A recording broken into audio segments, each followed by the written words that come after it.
Hello YouTube, I'm your Huckleberry, and this is the Kershaw Mini Natrix in copper. Let's dive right in.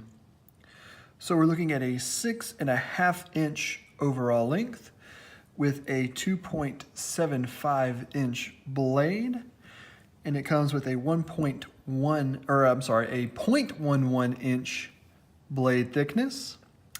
And we have kind of this sheep's foot blade that has a flat grind and a stone wash finish. We get a nice deep carry pocket clip there.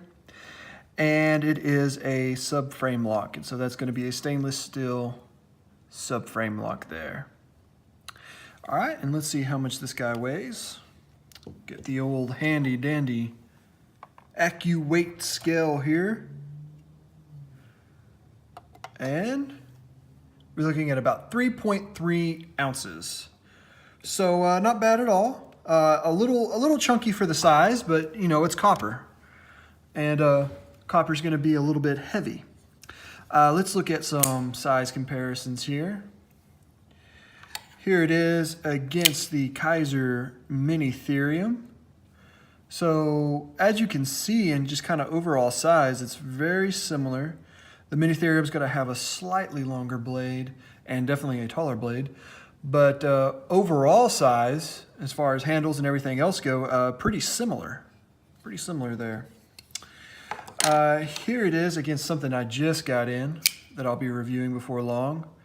The HEA Designs Hunter, the Head Hunter. And again, as you can see, very, very similar in size there. Quite a different blade shape and quite a different price, but similar size. Now let's get some of the big boys here. Here's one that will also be coming up before long. We're looking at the Two Sons TS81, and there is quite a bit of size difference there. This one has almost a 4-inch blade, and this one with its 2.75 inch blade. So quite a bit smaller than that. And of course the Hinderer, oop, that was bad. Hinderer XM18 3.5 inch model.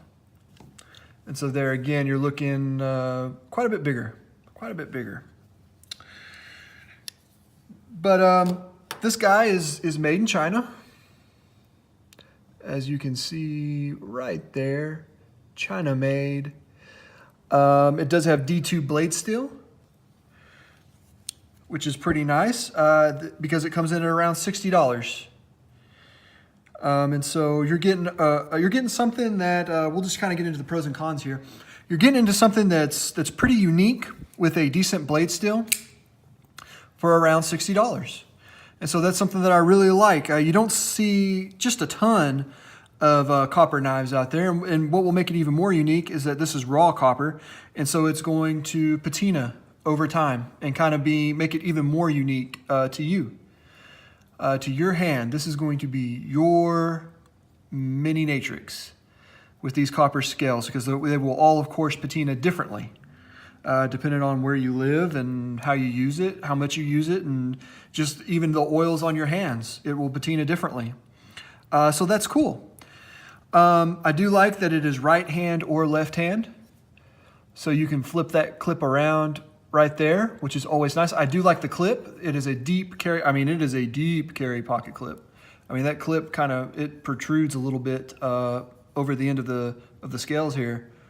But I like that. I like that it's really, really deep. None of that knife is going to be sticking out. I mean, you're going to have the pocket clip sticking out, and that's it. So that's good. It has a great blade shape. I really like this blade shape. You get a little bit of belly there, right there. I think this is a really good, just kind of everyday use blade shape. It'll cut open boxes really well. It'll cut open it'll cut straps. It'll do you good. That's a good blade shape there. It does have pretty thin stock at 0.11 inches.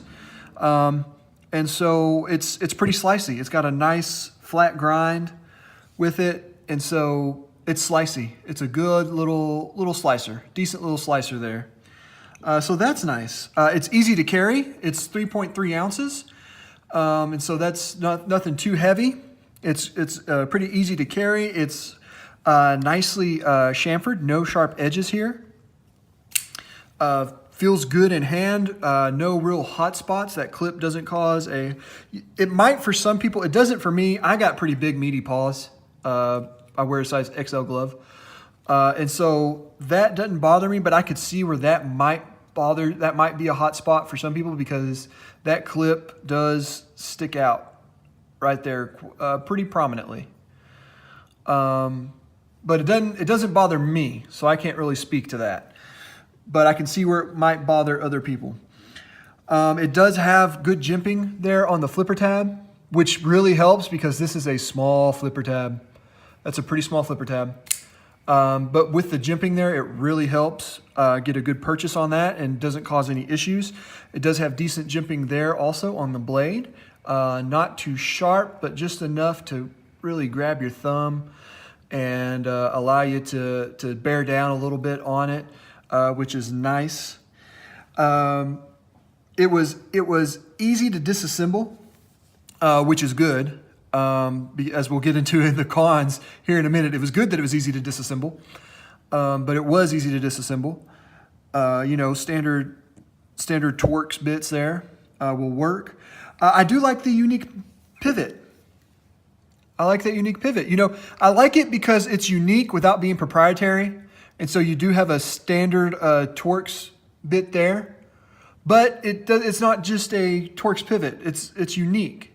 I like that. It's just it's something a little different, and I appreciate that it's not just a standard pivot there. For $60, and you're already getting the copper and everything. They might have gone with just kind of a standard Torx, but you know what? They added a little something there. And I appreciate that. As you can see here, maybe if I can get the right angle, this copper is milled out some, which I really appreciate because that probably saved a lot on weight with copper being such a heavy material. Even the lock bar there milled out. So I appreciate that a lot that they tried to save us some weight. It's got a decent lock up there. As you can see. Just about right. Locks up solidly. And it does come on bearings. This does have little bearings in there, which of course help the action. You probably can't see them a little bit, but they're in there. Those are bearings. Some of the cons. This thing was pretty dirty out of the box, which affected the action on it. It affected the action on it. When I got it, it had the detent was very, very stiff. And I know that a lot of times these China-made knives that come from Kershaw, CRKT, the more budget brands that have their China-made department there, they can come dirty sometimes. And I've figured that was what was happening with this one. That's why the action was not where it should be. And so, of course, I just disassembled. As I said, it was easy to disassemble. Took it apart, cleaned it up real good, added a little knife pivot lube, and works great now. Really helped the detent when we added a little KPL to the detent ball in there and the detent ball path. That seemed to clean it up for me. But after posting this on some social media and getting some feedback, I do know that there have been some instances where even disassembling it and cleaning it did not help the detent. Where the detent was just way too stiff to comfortably use. And so I think there may be some quality control inconsistencies here from what I've heard talking to some different people. There may be a little QC inconsistencies there. This one, like I said, once I cleaned it up, has been fine. I really, really like it. It's nice, but that's just something to maybe. And there was one instance where he said a gentleman I was talking to did say that it was so just so bad that he ended up selling it just because the the detent was just way too stiff. He did, however, mention that that was a first run. That was a first run model. This is not a first run model. This is probably from the second, maybe even the third drop that they've had of these. And so that might have something to do with it. And it just may be quality control inconsistencies. Another thing about this is that this lock bar, it can be hard to access. As you can see, there is no jimping or anything on it. It doesn't protrude very much from this side here. And so it's a little hard to get at sometimes. And that may just be a product of me having big old meat paws for hands. But it's hard for me to access that a lot of times. You know, it takes some effort. It's not just, whereas on like the Hunter here, I mean, this guy is easy peasy every time. No issues whatsoever. And it, like we said, it's very similar, I can't say that word. It's close to the same size. It's close to the same size. And so, but this lock bar is just so much easier to get at. And of course, I paid a lot more for this one. But that is kind of a con on this one here, is that the lock bar can be hard to access. But overall, God, do I love this knife. Oh, I love this knife. I have a thing for copper.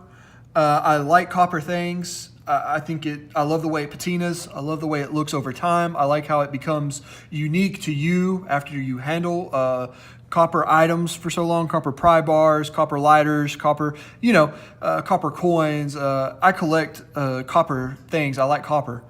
And so this knife was just great for me. And I really like it. It's one of my favorites. Even with some of the issues, I really, really like this knife. I like the overall size. I like the ergonomics. I like that, if you work in an office environment, it's not going to be very intimidating. It looks, with the copper scales, to me, this makes it look more like a tool and less like a weapon. Now we know that all knives are essentially tools. I mean, that's what they're made for. They're made to cut things. They're made to be a tool. But sometimes you get some of these blacked out, murdered out versions with a 4-inch blade, and it just looks kind of wicked.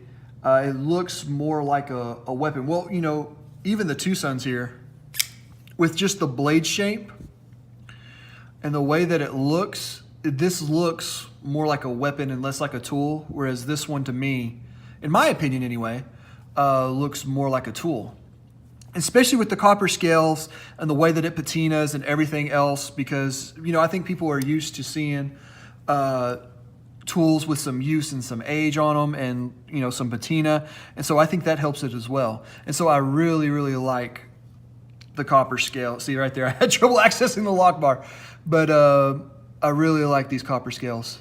I think they're gorgeous. I think they look better with time. And you know what? You can always shine them up again. They can get, all the patina on them, and you can just, you can get in there and you can shine that back up if you so desire to do so. But I think this is a really good knife from Kershaw. And, and I know it's a really good knife because they're having trouble keeping them in stock. They've had 2 or 3 drops of these things now, maybe even 3 or 4 by this time. And I just looked on Blade HQ right before I started to shoot this video, and they're out of stock. And I know they've had a hard time keeping them in stock because, they're just so unique. And it's a good little knife. It's a good little everyday carry knife. And so you can't go wrong with it. And so overall, I think a unique, good, everyday carry option that will work for you. All right, guys, if you enjoyed this video, give me a thumbs up. If you hated this video, you can give me a thumbs down. That's okay. But if you do give me a thumbs down, I would appreciate if you let me know in the comments why.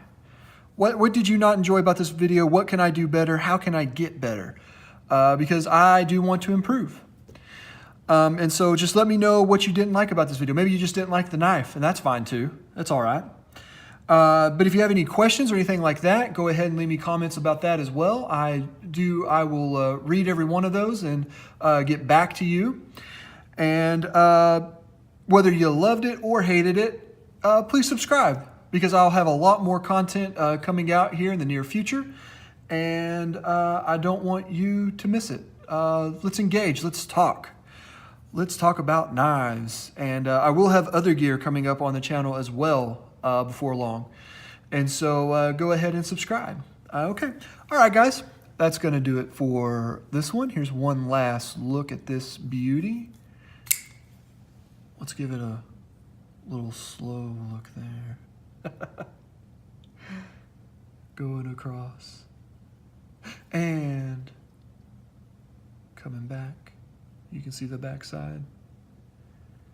All right, guys, that's going to do it for this one. I will catch you on the next one. Goodbye.